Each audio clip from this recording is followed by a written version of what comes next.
Voltamos a apresentar Revista Justiça. E estamos de volta, 8h31. Revista Justiça. Debate. E Brasília sediará a partir de hoje até quarta-feira, dia 21, o 17º Seminário Alianças Estratégicas para a Promoção da Saúde com o tema Por um Brasil 3S. Saudável, solidário e sustentável. O evento é desenvolvido pela ACT Promoção da Saúde, uma organização não governamental que atua na promoção e defesa de políticas de saúde pública, especialmente nas áreas de controle do tabagismo, alimentação saudável, controle do álcool e atividade física.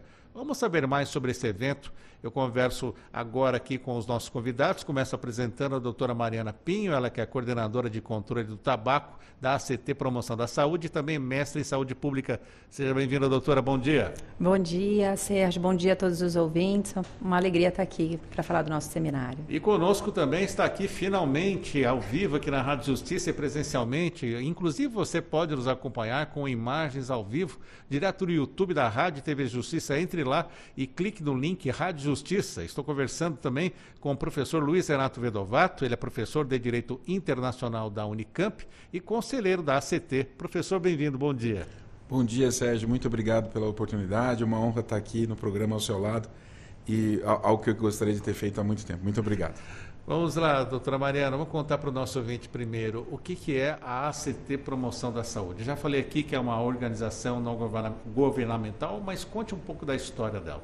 Bom, nós fazemos agora esse ano, no final do ano, 18 anos desde a nossa fundação, e a gente foi criado no momento que o Brasil discutia a adesão do país à Convenção Quadro para o Controle do Tabaco, que é o primeiro tratado internacional de saúde pública, né, para enfrentar aí a epidemia do tabagismo, e o Brasil tinha um papel fundamental nessa discussão, nessa adesão, e a CT acompanhou, as fundadoras da CT acompanharam as discussões lá na Organização Mundial da Saúde e aqui no Brasil também acompanhando aí o que o governo federal estava avançando.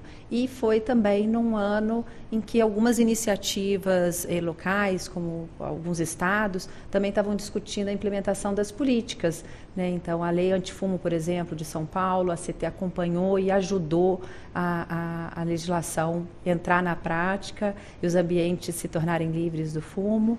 E com o passar dos anos, né, o ACT, a Aliança de Controle do Tabagismo, já foi Aliança de Controle do Tabagismo, mas com o passar dos anos nós ampliamos a nossa agenda e a CT, né, ganhou um sobrenome aí, ficamos Aliança, a CT Promoção da Saúde, e ampliamos a nossa atuação, incluindo outros temas que têm a ver com as doenças crônicas não transmissíveis, né? Então, como você falou, Sérgio, a gente trabalha também com a pauta da promoção da alimentação saudável e adequada, o controle do álcool e também a atividade física. E as pessoas perguntam, professor, o que o professor de Direito Internacional tem a ver com a ACT? Conta para o nosso ouvinte, professor. Bom, Sérgio, olha, a ACT tinha e tem um papel de fazer, trazer elementos para a administração pública sobre como construir políticas de promoção da saúde. E naquele momento havia e há um tratado internacional do qual o Brasil é parte, que é a Convenção Quadro de Controle do Tabaco. O Brasil se vinculou a esse tratado, começou a ser discutido lá na década de 70, mas foi aberto para assinatura em 2003, e o Brasil se vinculou em 2005. Havia necessidade de que algumas normas, especialmente o artigo 8º, que falava da dificuldade ou do risco de exposição das pessoas à fumaça do tabaco, era necessário que houvesse uma lei interna que complementasse o tratado para que proibisse o fumo em ambiente fechado. E essa relação entre direito internacional e direito interno fica bastante ligada à nossa atividade de professor de direito internacional, de pesquisa de direito internacional, e acabou que houve a abertura da oportunidade para eu participar, e fico muito honrado de estar, desde lá de 2007, de alguma forma contribuindo com a ACT para que a gente possa trazer esse tratado internacional para dentro do ordenamento jurídico. Primeiro começou com as leis antifumo, que foram estaduais e municipais, e aí virou também uma alteração na 92, 94, 96, federal, e, em seguida, ampliação para outras áreas. Então, a gente espera sempre ter um espacinho para um professor de Direito Internacional poder atuar num tema que, para mim, é tão caro. Eu gostaria que o senhor falasse também do motivo pessoal que o aproximou da ACT. O motivo pessoal é, para mim, muito importante, porque o meu pai, ele faleceu por ser tabagista, né? E ele faleceu muito cedo, ele tinha 55 anos quando morreu por conta do cigarro, e foi logo depois da minha formatura. E, enfim, eu fiquei sempre pensando em como poder usar o direito para que outras pessoas não enfrentassem, ou para diminuir, né, a situação de outras pessoas enfrentarem uma situação tão triste quanto ele enfrentou e nós enfrentamos na nossa família. Então, ele começou a fumar com 11 anos, ele nasceu em 1940, então, naquele momento não havia informação sobre os danos que o tabaco poderia causar às pessoas. Se a gente puder fazer e continuar a fazer o que a ACT faz e a ACT fez, talvez isso diminua muito para o futuro. Vamos lá voltar para o evento. Mariana, conta para a gente o que nós teremos nesse evento que começa hoje. Bom, são 3 dias de evento, né? Então é uma imersão ao tema aí, da nossa agenda, e a gente vai abordar de forma sinérgica como que esses fatores de risco atuam na sociedade. Então a gente vai falar de economia, então a gente tem uma palestra do primeiro dia, vai falar da importância da reforma tributária para o desenvolvimento, né, para diminuir as desigualdades, para promover a saúde, né? Por isso que o título do nosso seminário tem a ver com a reforma, com Brasil 3S, né? A gente vai falar dos fatores de risco, propriamente dito. Então, hoje a gente vai ter uma conversa com especialistas sobre os dispositivos eletrônicos para fumar. Né? Vamos assistir um documentário relacionado aí à produção de tabaco e o trabalho escravo, né, no final do dia. Vamos falar do controle do álcool, vamos falar dos determinantes comerciais da saúde, porque antigamente a gente falava dos determinantes sociais, mas a comunidade científica vem estudando isso, né, de que forma que as corporações interferem no processo mesmo da saúde com suas práticas, né? Podem interferir de forma positiva, mas em alguns casos de forma negativa, né? Vamos fazer uma visita amanhã no Senado, vai ter um seminário para discutir a questão da tributação, e também os participantes, que vão estar aí mais ou menos em 130, 140 pessoas, vão se dividir em grupos e vamos fazer uma ação de advocacy. E se me permite, Sérgio, muita gente não sabe o que é advocacy, né? Por favor. Advocacy tem tudo a ver com o que a ACT faz, né? É uma incidência política, né? Incidência ali corpo a corpo, com tomadores de decisão, com pessoas que vão escrever uma lei, né, que vão determinar políticas. Então, a gente atua tanto no Poder Executivo quanto no Legislativo, mas também no Judiciário, quando a gente precisa apresentar subsídios sobre determinado tema que está sendo discutido, em qualquer esfera dessa de poder. Então, o advocacy, né, muitas pessoas conhecem o lobby, mas a gente costuma dizer, para facilitar o entendimento, que é o lobby do bem, o advocacy. A gente faz essa incidência política com um diferencial, que é para o bem comum. Não é defendendo um setor produtivo, uma iniciativa, determinado grupo. É para o bem comum, né, de toda a sociedade. E para o senhor, professor, como está a expectativa para esse primeiro dia do evento e o que podemos destacar mais do que será tratado? A expectativa é a melhor possível. O trabalho da ACT e o trabalho que se coloca nos 3S são no sentido da gente pensar a efetivação de direitos pela promoção da saúde. Se a gente pensar especificamente no direito à saúde, a gente pode encarar esse direito de várias maneiras. Mas o que se propõe no Congresso, e isso que chama a atenção sempre da gente que está participando há tanto tempo do Congresso, é que a ideia é garantir o direito à saúde com o caminho da promoção da saúde, não com o caminho do tratamento da doença.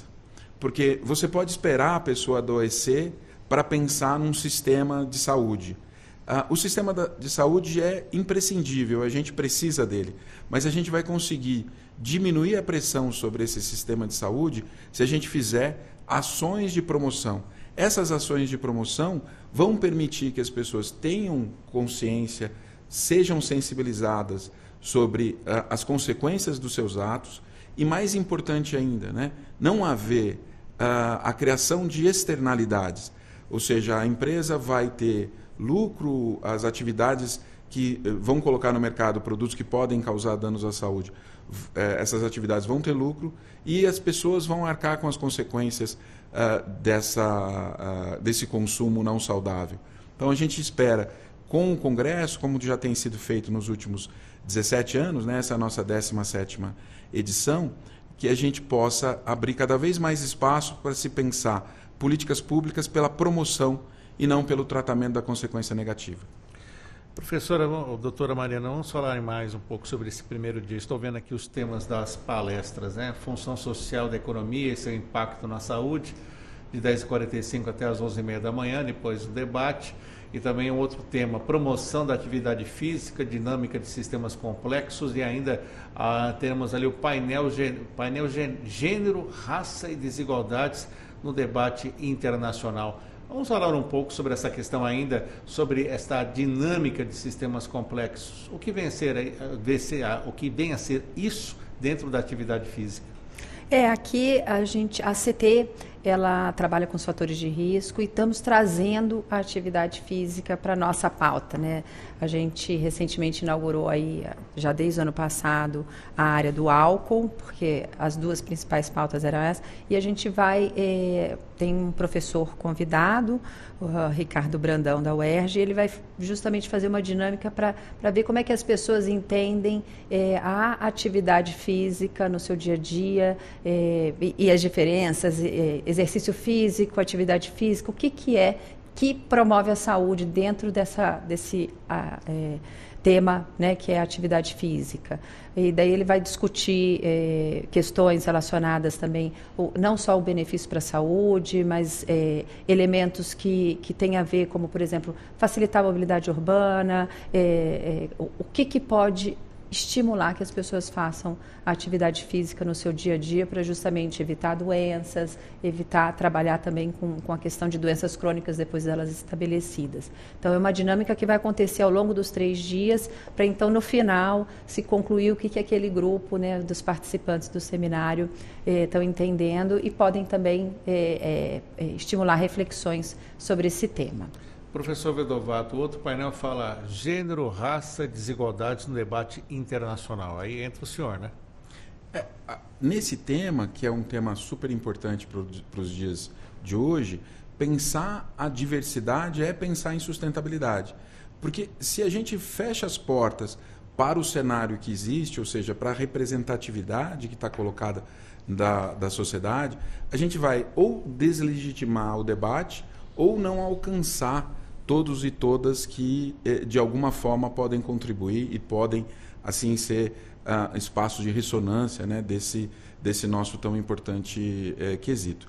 Então, nesse sentido, pensar em como a gente vai garantir que as minorias que enfrentam vulnerabilidades diferentes daqueles que estão, de alguma forma, na maioria, como que essas vulnerabilidades são entendidas, como essas privações são entendidas por aqueles que vão construir políticas públicas. Então, ter uma pauta que envolve raça, gênero, diversidade, é fundamental para a gente entender que não é só um foco, não é só um grupo que vai precisar ser protegido ou ser pensado, porque nem sempre, quando você olha esse contexto, você vai atender a todos, né? Um pouco da transição que o professor Quantan ameaçou traz no seu livro Depois da Finitude. Nós estamos enfrentando um cenário de diferenças, que é um cenário diferente daquele cenário anterior, que o mundo era binário. Comunismo, capitalismo, né? Um e outro, eu contra o outro. Hoje em dia a gente é mais mosaico do que esse cenário dividido dual. Hoje a gente precisa entender todos esses elementos para conseguir chegar a todas as comunidades e todos os grupos que, de alguma forma, podem contribuir para o debate. Temos uma preocupação internacional sobre isso, né, Mariana? Temos a Agenda 2030 da ONU, temos a preocupação com a saúde, com certeza fará parte desse painel. Sim, sim. A gente sabe, e daí eu já vou costurando aí também com outros temas que a gente vai abordar, acho que ficou para o terceiro dia, dos determinantes comerciais. A gente sabe que muitas práticas corporativas, inclusive, não só, que hoje, né, esses grupos minorizados, às vezes refletem as estratégias da indústria para promover os seus produtos que não são saudáveis. Então, assim, não só a abordagem, né, tá atento como promover a igualdade entre esses grupos, a igualdade de acesso e tudo mais, mas a gente também tem esse olhar, né, que muitas vezes as práticas, então, determinado produto é para mulher, por exemplo, o cigarro, vou falar do cigarro, as propagandas, lugares que permitem ainda propaganda, ou na época que a gente tinha aqui no Brasil, a gente conseguia ver que determinadas marcas eram direcionadas para a mulher. Então, a imagem era da sensualidade, ou então de uma mulher que conquistou um espaço na sociedade, e hoje elas vêm sofrendo, e daí precisa ter um olhar específico. E também isso acontece não só para a questão do gênero, mas também para outras questões, para fatias da sociedade, para parte da sociedade de diferentes faixas de renda e tudo mais, né? E acaba que, por exemplo, também a questão do acesso, você ter um preço baixo dos cigarros, você acaba facilitando ainda mais no Brasil, que grande parte da população de fumantes é de baixa renda e escolaridade. Então, a gente faz justamente essa análise, a gente vai olhando para os fatores de risco. Essa foi uma análise que a gente vai discutir, que recentemente a gente fez, que olhou para os fatores de risco e a questão da raça e do gênero. Professor Vedovato, o senhor já participou aqui da Rádio Justiça de várias entrevistas, entre elas a Agenda 2030, falando sobre as ODS, o combate à fome, mas temos também essa preocupação dentro da Agenda 2030 sobre o combate ao tabagismo? Dentro da Agenda 2030, o combate ao tabagismo está em vários elementos, porque o uso do tabaco, ele drena recursos das pessoas, recursos que poderiam ser usados para alimentação, para a erradicação da pobreza, para outras atividades que poderiam, em certa medida, trazer para essa pessoa e para a sua família, para o seu núcleo familiar, mais condições de enfrentar os desafios do dia a dia. E se a gente pensar na saúde, especificamente na saúde pública, o uso do tabaco gera um custo para a saúde pública bastante alto, que não é compensado pelos tributos pagos pela empresa. Então, nesse sentido, a sustentabilidade exige, pensando na ODS, erradicação da pobreza, um cenário de justiça, a sustentabilidade exige que a gente faça um controle dessa atividade e pense em como criar uma tributação que equilibre. Porque hoje em dia a gente tem uma tributação que está 5 vezes menor do que o quanto o SUS, por exemplo, despende de recursos para tratar doenças exclusivamente tabaco relacionadas. Então a gente tem uma relação bastante profunda com o consumo, com a questão do lixo, porque a bituca do cigarro também causa problemas de sustentabilidade. Então a gente tem uma gama de elementos que podem ser pensadas na Agenda 2030, nos ODS, né? E certamente isso vai ser pauta, tem sido pauta das COP. A COP 29 agora em Baku, no Azerbaijão, deve tocar nesse assunto, e em especial a gente espera que a COP do ano que vem no Pará, em Belém, a gente tenha um espaço para destacar a importância de se controlar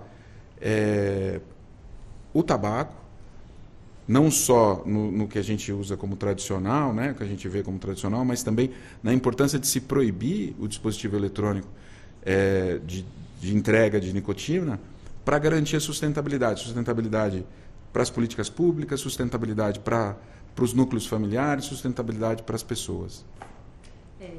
Acrescentando, né, o tema tabaco, assim como disse o professor Luiz Vedovato, o problema do tabaco, ele está assim, em todos os lugares, né? Não só para a saúde, que todo mundo sabe, mas para a economia, que como disse o professor, para o meio ambiente. E na meta 3A, 3 quer dizer meta vinculada à saúde, 3A está descrito que os países devem implementar aquele tratado internacional que a gente falou. Para alcançar, então, para contribuir para o alcance das metas de saúde, os países devem implementar a Convenção Quadro da forma como ela está escrita lá, que são medidas também totalmente transversais, né? E a gente acompanha essa pauta também, nós somos, a ACT é membro do GT, da Agenda 2030 e das organizações não governamentais, e todo ano é produzido um relatório, né? Assim, não é o relatório do governo, geralmente esse tipo de relatório chama relatório sombra, mas o grupo, né, o GT, apelidou de relatório luz, né, para onde que então o Brasil deve caminhar do ponto de vista das organizações da sociedade civil para alcançar justamente a meta. Então agora, recentemente, acho que tem algumas semanas, a gente lançou, então, o relatório Luz da Agenda 2030 2024. No período da tarde, painel Gênero, Raça e Desigualdade no Debate Internacional. Quem pode fazer uma introdução sobre esse tema? Doutora Mariana, professor? Bom, nesse tema, se me permite, Mariana, não sei claro.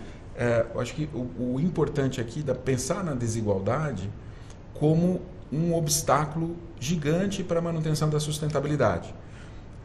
Quando se fala dos Objetivos de Desenvolvimento Sustentável, a gente pensa sempre na preocupação com as gerações futuras.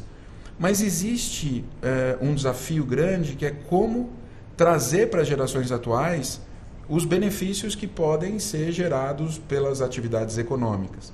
Então, se nós temos muitas privações na sociedade, e a escolha for deixada para as pessoas, num cenário de desigualdade, provavelmente ela vai escolher garantir direitos ou garantir sustento para os seus filhos hoje e explorar o meio ambiente de forma não sustentável, sim, do que preservar o meio ambiente para as gerações futuras.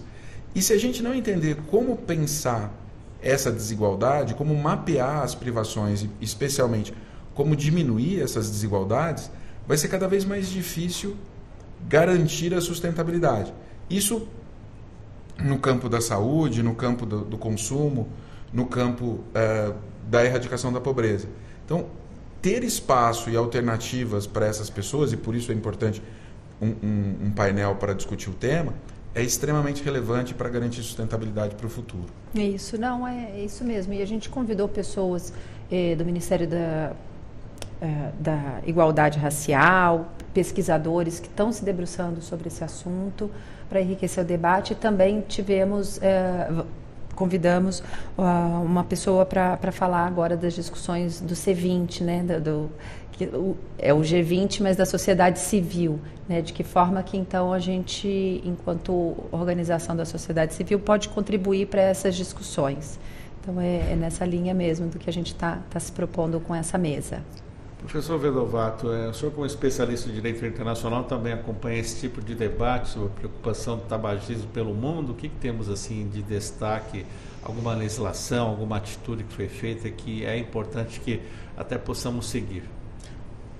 Eu destacaria as ações australianas no que diz respeito ao empacotamento genérico do tabaco.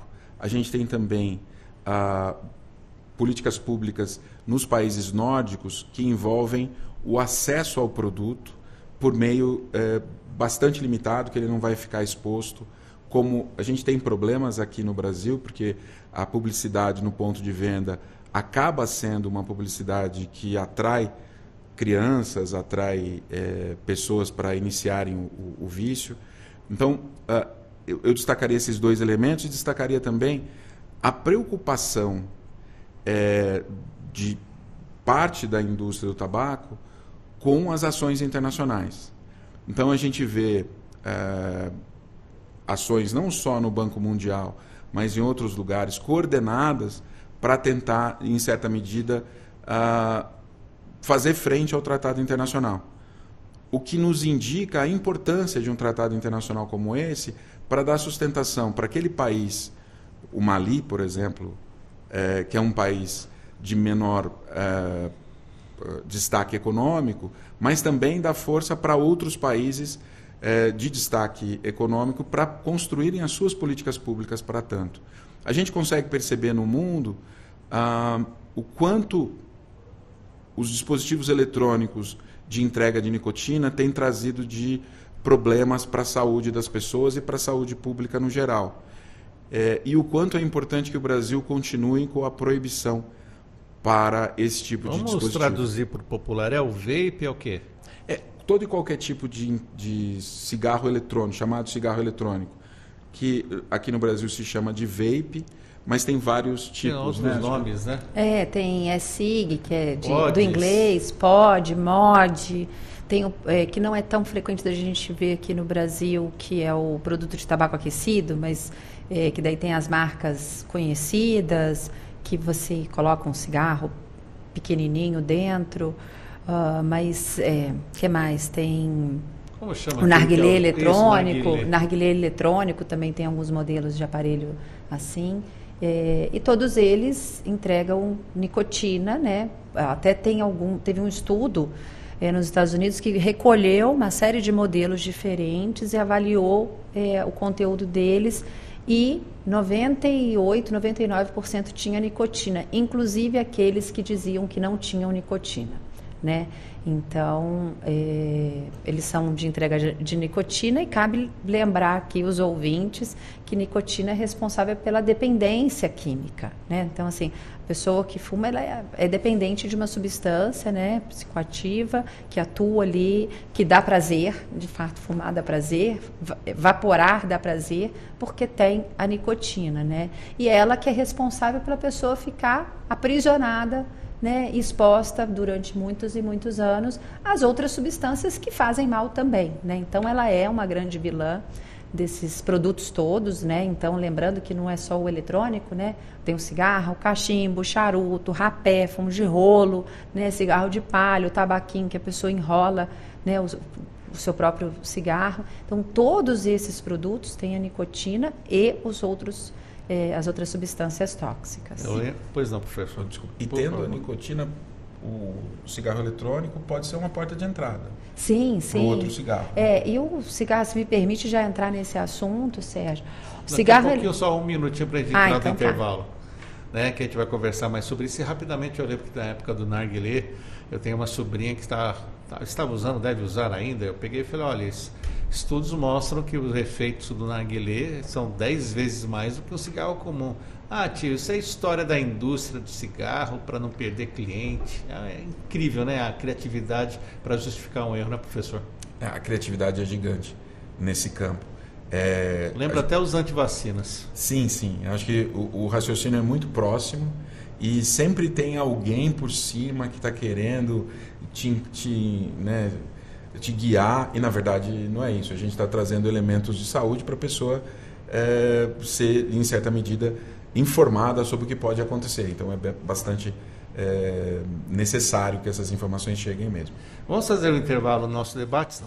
Estamos falando aqui sobre vida saudável, estamos falando sobre o evento da ACT, Promoção de Saúde, aqui em Brasília até o próximo dia 21, que é o 17º Seminário Alianças Estratégicas para a Promoção de Saúde com o tema, né, o Brasil 3S, saudável, solidário e sustentável. Até já.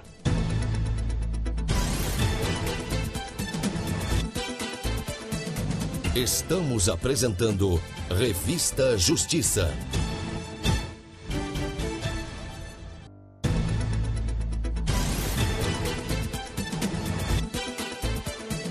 Voltamos a apresentar Revista Justiça.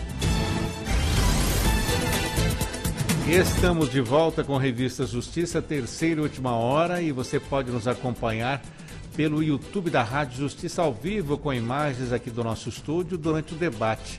Estamos falando aqui sobre mais um tema e vamos saber então sobre o que é o tema na segunda parte. 9:04. Revista Justiça. Debate. Estamos falando do nosso debate sobre Brasília, que está sediando até quarta-feira o 17º Seminário Alianças Estratégicas para a Promoção da Saúde, com o tema Por um Brasil 3S. Saudável, solidário e sustentável, um evento que é promovido e desenvolvido pela ACT Promoção da Saúde, uma organização não governamental que atua na promoção e defesa de políticas de saúde pública, especialmente nas áreas de controle do tabagismo, alimentação saudável, controle do álcool e atividade física. E estamos aqui recebendo a Mariana Pinho, que é coordenadora de controle de tabaco da ACT Promoção da Saúde, mestre em saúde pública, e o professor Luiz Renato Vedovato. Ele é professor de Direito Internacional da Unicamp, advogado e conselheiro da ACT. Doutora Mariana, vamos falar então sobre o último ponto que estávamos começando a tratar aqui, sobre essas outras formas de apresentação do tabaco, o cigarro eletrônico, né? Cigarro eletrônico que a gente estava falando, né? Tem aí o pessoal que consome, chama vape, né? Narguilé eletrônico, são os produtos, são sistemas eletrônicos para fumar, né?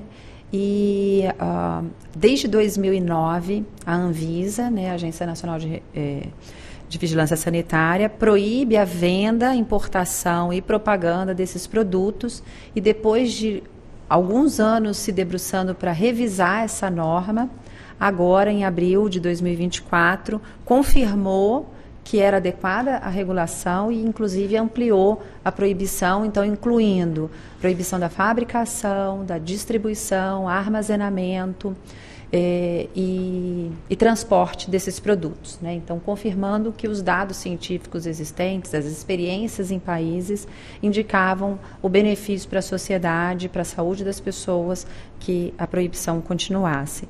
Mas, infelizmente, tem algumas iniciativas no Poder Legislativo para permitir a venda desses produtos. Até amanhã, na Comissão de Assuntos Econômicos do Senado, na reunião ordinária, na sessão ordinária, vai se deliberar sobre um projeto, o projeto 5008 de 2023, de autoria da senadora Soraya Tronic, onde se permite, a proposta dela é permitir a venda desses produtos, inclusive com aditivos de aromas e sabores, e venda pela internet, né? O que a gente sabe que facilita acesso para jovem, esses dois elementos. Total, né? Isso. Então, infelizmente, essa discussão, contrariando aí a recomendação do presidente do Senado, de que, já que não vai ser uma sessão presencial da Comissão de Assuntos Econômicos, então pode correr um esvaziamento, não vai ter um quórum qualificado que esse assunto merece. Então, a gente até enviou uma carta com mais de 30 organizações, um pedido para o presidente dessa comissão, porque só ele pode adiar, cabe a ele colocar na pauta da CAI, então seria importante que se adiasse para que os debates fossem com a presença de mais senadores, porque esse projeto não traz benefício para a sociedade, e pensando principalmente nos jovens, que é a idade de entrada mesmo do tabagismo, né? Porque esses produtos, por mais que a indústria do cigarro, que também é a indústria desses produtos, eu acho que é importante dizer, claro que outros produtores entraram, mas a indústria do tabaco, que tem um poder muito grande, que o professor disse aqui, né, assim, de atuação, de estratégia global, eles também são produtores desses produtos, eles têm um interesse comercial em colocar esses produtos, mas por mais que eles digam que esses produtos seriam para o fumante que não quer mais fumar, mas tem dificuldade, ou que quer uma alternativa, e aqui eu estou colocando entre aspas, mas com risco reduzido, a gente observa que não é isso que está acontecendo, que não são pessoas fumantes que estão usando esses produtos. A gente vê um percentual muito maior, dependendo da faixa etária, 4 vezes maior, 5 vezes maior, de jovens que estão usando esses produtos. Ainda não é um alarme geral, assim, não é uma epidemia, nós estamos vivendo isso no Brasil, mas, por exemplo, aqui em Brasília, certamente, o Sérgio vai me dizer, mas eu vejo em todo lugar. Lá no Rio, né, eu sou do Rio, também vejo, mas as pesquisas mostram que Rio, São Paulo e Distrito Federal concentram a maior parte dos usuários desses produtos. Por isso que a gente vê. Ele não está de norte a sul espalhado como o cigarro convencional, que, claro, né, continua fazendo um prejuízo, um estrago econômico, um estrago de saúde, mas ele não está disseminado, mas está chamando a atenção dos jovens. E daí a gente vem, né, buscando fazer valer o que a Anvisa reforçou recentemente e que, né, as medidas, claro, precisa aumentar a fiscalização. É óbvio que precisa aumentar a fiscalização, né? Precisa ter parceria da Anvisa com polícia, né, para controlar a fronteira, para não chegar de forma ilegal.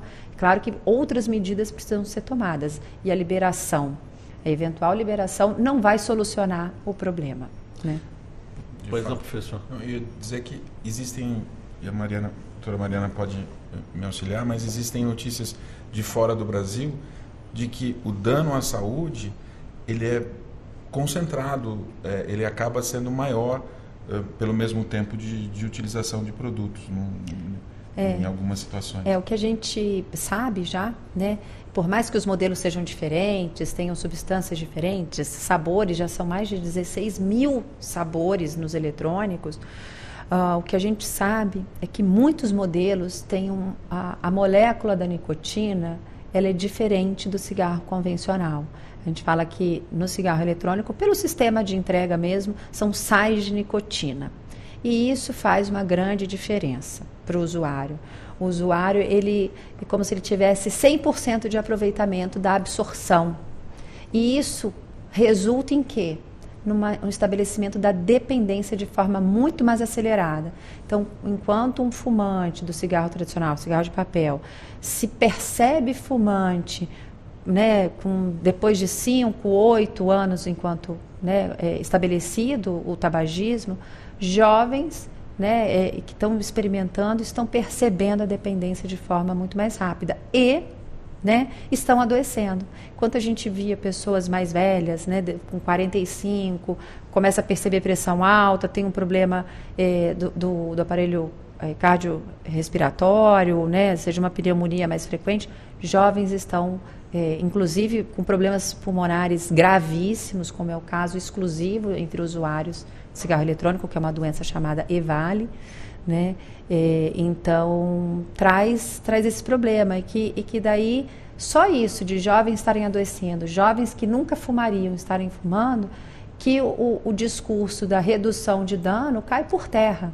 A redução de dano está no discurso de quem promove esses produtos. Porque, assim, como é que pode ser redução de dano se uma pessoa nunca iria usar esse produto, que são os jovens e estão começando a usar? Qual é a redução de dano para esse jovem que nunca estaria exposto àquilo, né? A senhora falando bastante jovem, né? Estamos vendo menores de idade, né, professor? O senhor, como advogado, o que diz a nossa lei sobre o uso do tabaco?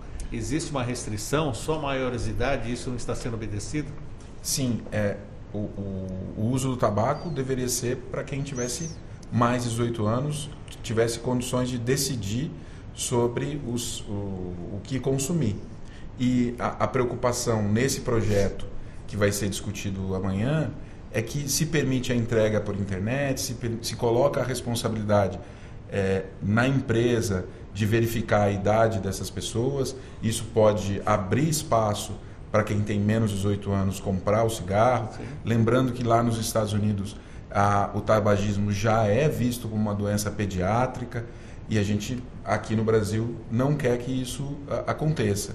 Então é bastante importante que nós nos preocupemos com essa questão da idade e que a gente tenha instrumentos e fiscalização para, primeiro, informar todas e todos do que se está diante delas e deles, mas, em especial, fiscalizar para que pessoas com menos de 18 anos não possam ter acesso a esse produto que tão mal causa à saúde delas.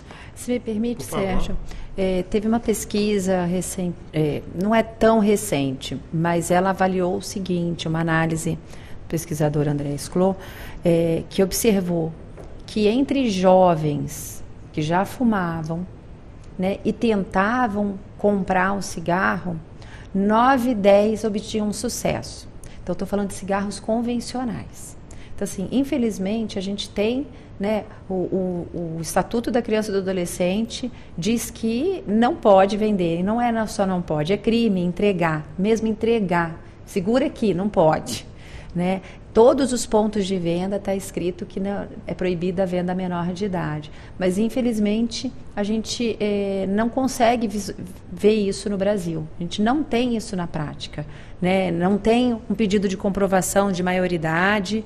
Então, o acesso a menor de idade ainda é um desafio no Brasil. Ainda é, até para o cigarro convencional.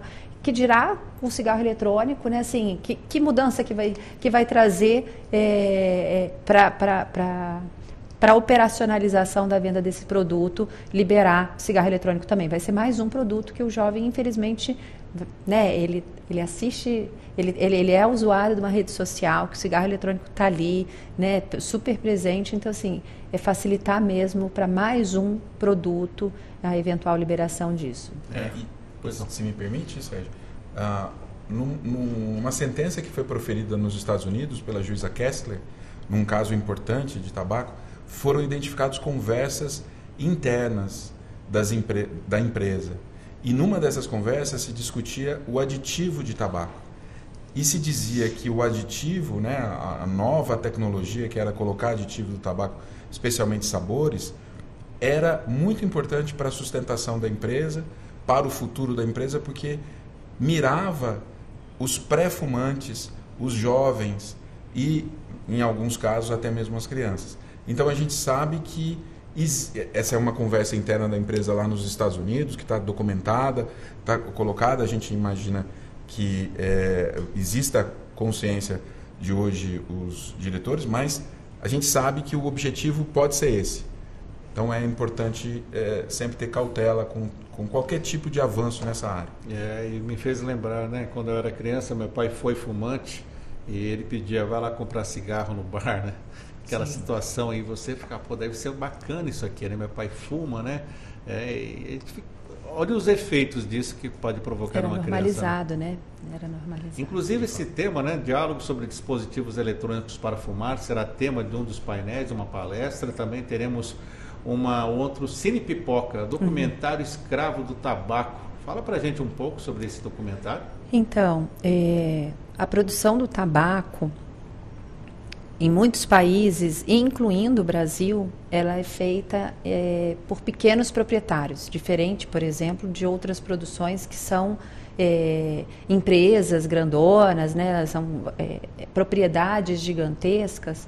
No Brasil, países africanos, que são também numerosos aí os países que produzem tabaco, são pequenas propriedades. Sim. E ainda assim, né, ainda acontece, infelizmente, o trabalho escravo. Por mais que sejam pequenos agricultores, né, assim, no Brasil mesmo já foi identificado trabalho análogo à escravidão no Brasil, infelizmente.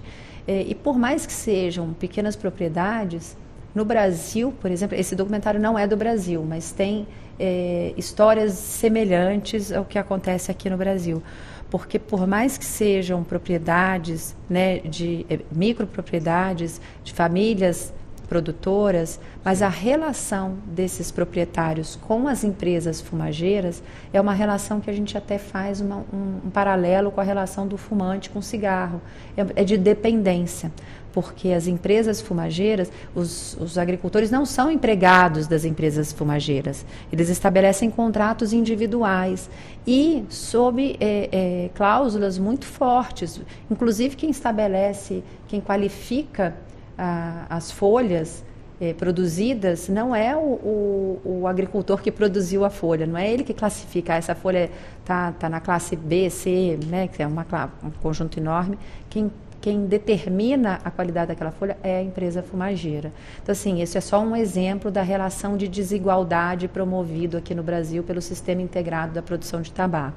E existem muitos modelos semelhantes a esse em países africanos, e o documentário ele fala um pouco sobre isso, sobre mais esse problema da produção de tabaco, do tabagismo, que não é só o consumo, mas começa lá na produção, onde relações de desigualdade acabam promovendo situações de escravidão. Então, lembrando só a oportunidade aqui também de dizer, o Brasil é o terceiro maior produtor global de folhas de tabaco. Durante muitos anos ficou em segundo. A disputa entre Índia e Brasil, o maior produtor é a China, e é tudo para consumo interno, né? E nós somos o maior produtor, o maior exportador. Eu não falo isso defendendo ou glorificando o Brasil, mas para mostrar a importância e força que esse setor tem no processo de tomar decisão, porque assim, visto no mundo todo, assim, geralmente são em três estados do Brasil: Santa Catarina, Rio Grande do Sul e Paraná. Então, assim, é uma força política muito grande para a tomada de decisões, pressões. E, mais do que isso, como a gente tem um tratado internacional, o que os outros países fazem impactam na vida desses produtores aqui no Brasil que precisam de assistência. Precisam de assistência do Ministério do Desenvolvimento Agrário porque os países estão avançando no controle do tabaco e podem ficar desassistidos e sem renda no futuro. Então, assim, precisa ter um olhar para essas famílias que estão sendo descartadas, porque o mundo está avançando, implementando a Convenção Quadro, e como a gente é um grande exportador, cerca de 70%, 80% da nossa produção é para comércio exterior.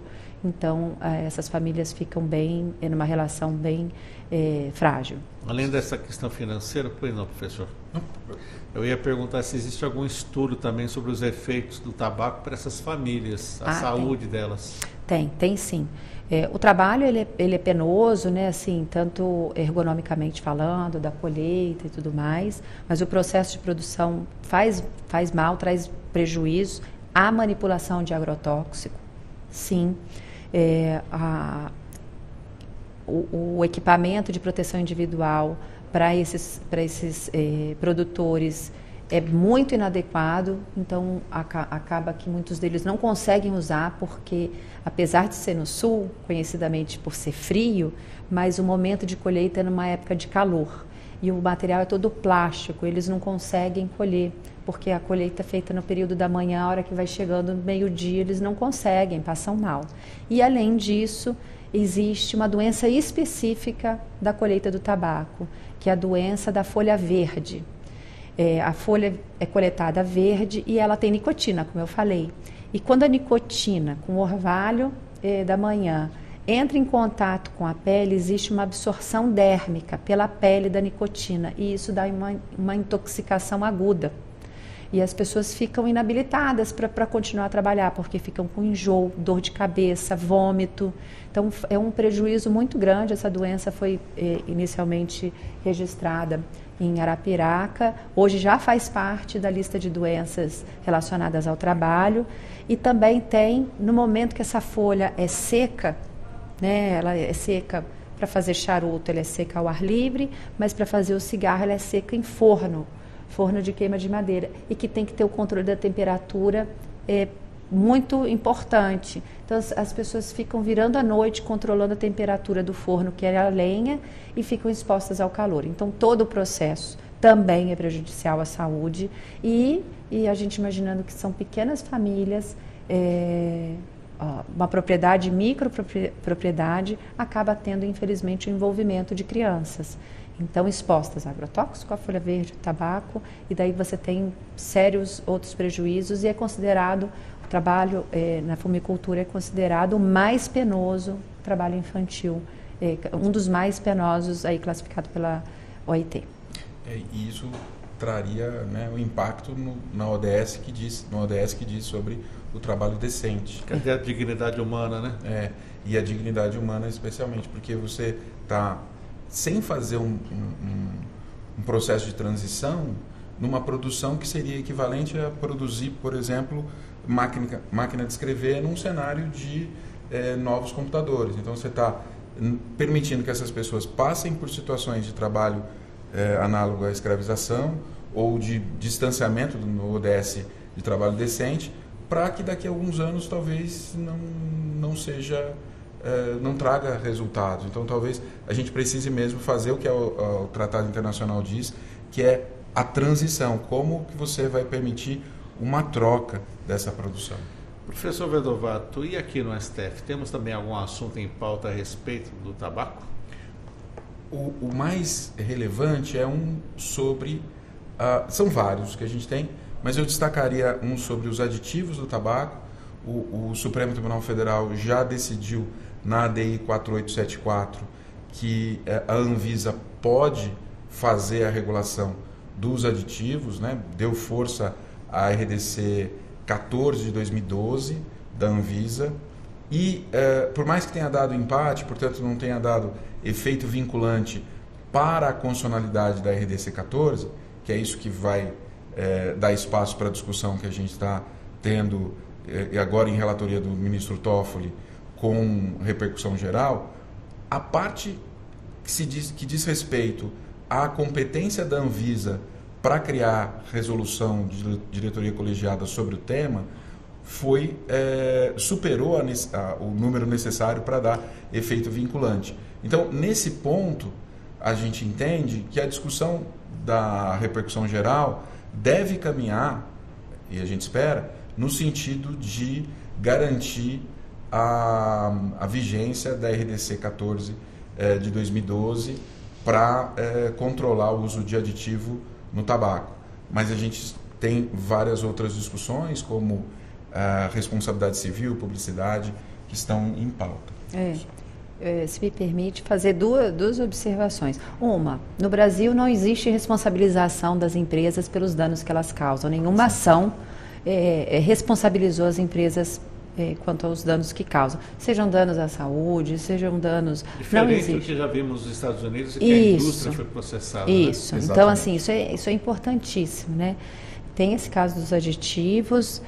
Vale lembrar que o Brasil foi o primeiro país a proibir mentol na lista dos aditivos, porque alguns países regulam, cada um à sua maneira, mas é um sabor que ainda não tinha, só um estado, uma província do Canadá proibia na época, porque geralmente era cravo, canela, alguns específicos, mas o Brasil à época, e teve uma reação, e a gente avalia uma boa ação, assim, para a saúde pública, avalia pela reação da indústria. Ela prontamente moveu aí via CNI e outras iniciativas uma ação impedindo, inclusive, questionando a Anvisa. Um outro ponto que eu acabei esquecendo.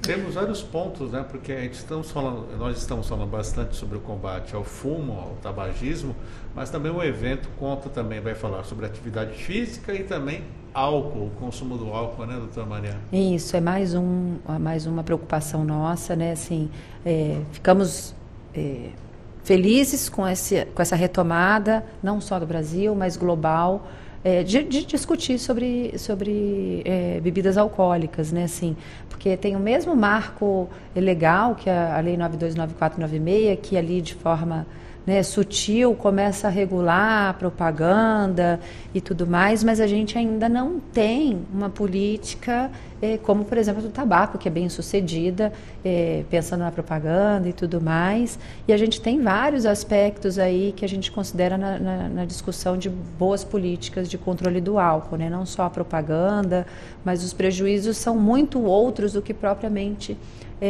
a questão da ingestão do álcool, né? Os danos externos e a terceiros acaba sendo muito frequente com a ingestão de bebidas alcoólicas. Mas as medidas de controle, Sérgio, são muito semelhantes até para a questão da alimentação saudável e adequada, do álcool, até mesmo da atividade física e do tabaco. A gente entende que medidas regulatórias são muito semelhantes. Então, por exemplo, dificultar o acesso com aumento de preço, estabelecer ambientes saudáveis, e daí quando eu falo ambientes saudáveis, não é só o ambiente livre de fumo, né, que é um restaurante, um bar, uma escola, assim, mas é estabelecer distâncias, por exemplo, né, não pode vender bebida alcoólica a 400, 500 metros de uma instituição de ensino, então você tem um ambiente saudável. A questão da propaganda é outra uma medida regulatória importantíssima que afeta positivamente índices de saúde quando você proíbe propaganda, porque você não vai ter aquilo martelando na cabeça das pessoas, esse estímulo aos produtos, né? E a rotulagem é você ter a advertência. Então, por exemplo, para ultraprocessados e alimentos que fazem mal, é ter um rótulo que informe as pessoas, né? Então, recentemente, a gente já tem, né, o sistema da lupa nos ultraprocessados, a gente tem nos cigarros as advertências sanitárias, e do álcool seria também um alerta ali. Então, são medidas que a gente vem buscando para também regular sobre a questão do álcool.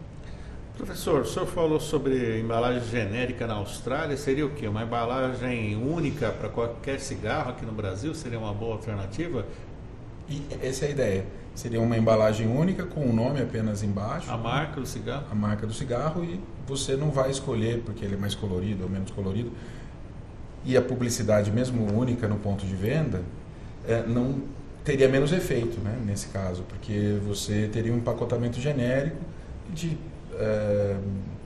espera que isso ganhe espaço. A gente já teve essa discussão por aqui em algum momento, mas a gente espera que isso no futuro possa voltar.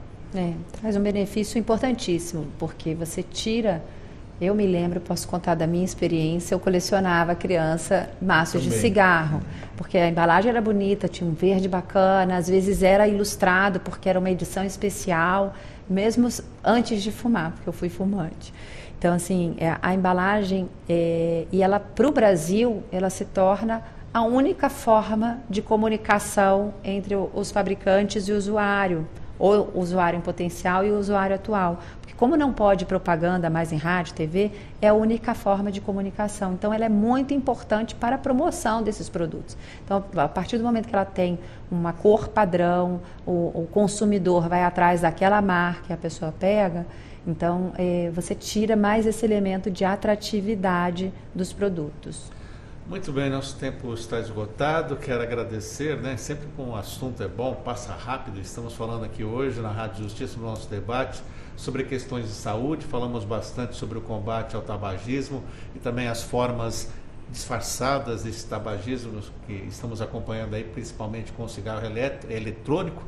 E lembrando que Brasília vai sediar até quarta-feira, dia 21, o 17º Seminário Alianças Estratégicas para a Promoção da Saúde, com o tema Por um Brasil 3S, saudável, solidário e sustentável. Um evento que é promovido pela ACT Promoção de Saúde.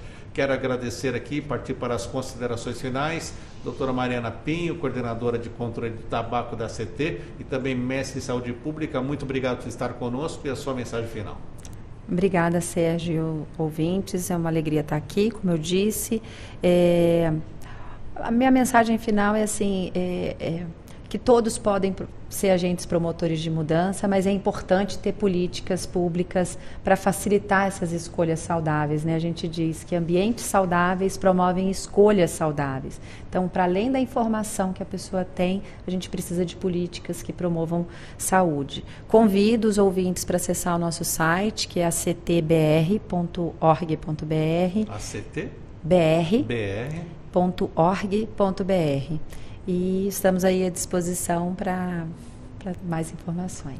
Muito obrigado também, professor, advogado, professor de Direito Internacional da Unicamp e conselheiro da CT, Luiz Renato Fedovato. Professor, agradecemos a sua presença, seja sempre bem-vindo quando estiver aqui em Brasília.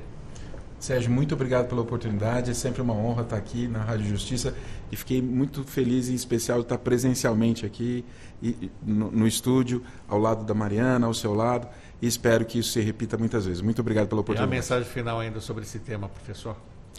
Sobre esse tema, o ponto mais relevante é que a gente tenha condições de levar as informações para as pessoas e tenha políticas públicas para que elas possam ser protegidas e tomem as suas escolhas e tomem as suas decisões de forma a saber do que estão enfrentando. Porque uma vez que você entra no mundo do tabagismo ou no mundo do cenário não saudável, a saída é muito difícil. E essa saída pode custar muitos anos para a vida da pessoa. Então é importante esse espaço de debate para que todas e todos possam, de alguma forma, serem sensibilizados pelas consequências ou para as consequências que podem enfrentar. E contem sempre com a Rádio Justiça nesse propósito também de ajudar a trazer uma saúde para as pessoas e combater os vícios. Muito obrigado. 9h34, intervalo, daqui a pouquinho vamos conferir a agenda do Judiciário. Já já vamos conversar com a doutora Hanna Gomes, então não saia daí.